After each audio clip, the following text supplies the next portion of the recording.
حضرت بشر حافی رحمت الله تعالی علیه په حق لباندې عبدالرحمن ابن ابي حاتم رحمت الله تعالی علیه فرمایي چې بشر حافی وایي چې ما خوب ولید او په خوب کې می رسول الله صلی الله علیه وسلم ولید، د هغه زیارت مو وشو، ملاقات وشو. نو وی ما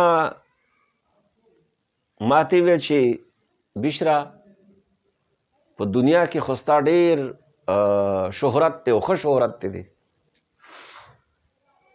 خلک ستا سره محبت کوي او هر یو کس ستا سره ناخوان دی، تعریف دی کوي، مدح دی وی، صفت دی کوي. خو بشرا تا ته پته شته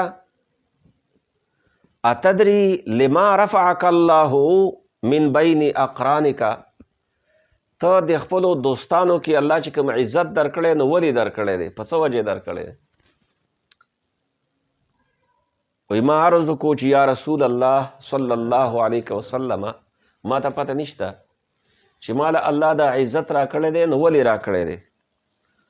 وی حضور صلی الله علیه وسلم راته وفرمایل چې د هغې یو وجه باتباعک لسنتي، چې ته زما د سنت تابع،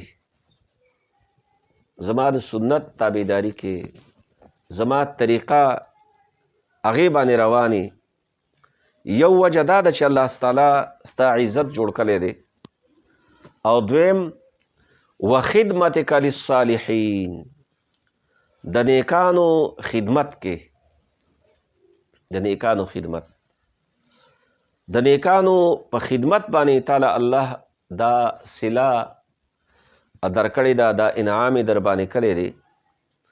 او دریم ونصیحتک لاخوانک، د خپلو ورونو خیرخواهي، د مسلمانانو ورونو خیرخواهي.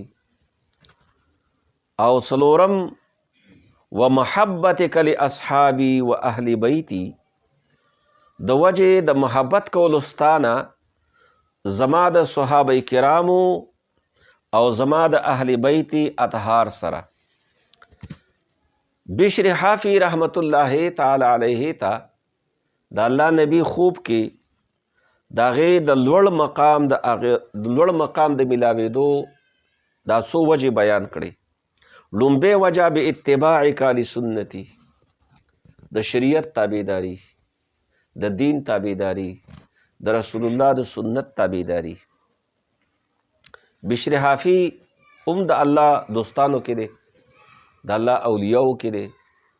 نو دې مطلب دا شو چې ولایت ته بنده رسی، د الله قرب چاته حاصلیږي، نو د الله د قرب او د ولایت لومبۍ سیړۍ هغه د شریعت اتباع ده.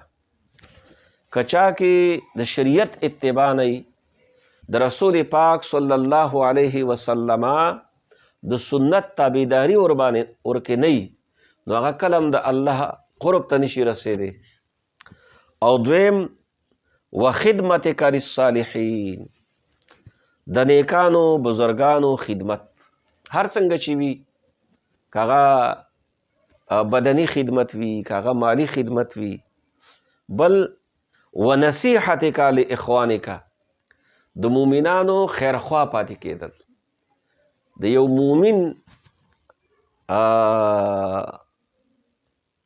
یو مؤمن صرف د هغه د ایمان په وجه باندې هغه د نقصان نه بچ کول. تور پوه شي چې دې ته نقصان رسی او هغه د نقصان نه بچ کړي. که هغه په خپله د نقصان ښکار کېږي، هغې ته ویې داسې مه کوه. که بل څوک نقصان وررسوي، هغې نه یې بچ کړي، خیرخوا یې پاتې شي. نو یو د سنت اتباع، د شریعت اتباع، دویم د نیکانو بزرگانو خدمت، دریم د مؤمنانو خیرخواهي، او څلورم ومحبتک لاصحابي، د صحابه کرامو سره مینه محبت، او پنځم و اهل بیتی، حضور می فرمایي زما د اهل بیتو سره، زما د اولاد سره، د سیدانو سره مینا او محبت. نو حضور راته ویل وهو الذي بلغك منازل الابرار. بس همدغه خبره ده چې ته الله رسولی منازل الابرار، د نیکانو چې کوم د الله خاصان دي دغو منازلو ته، د هغې مرتبو ته.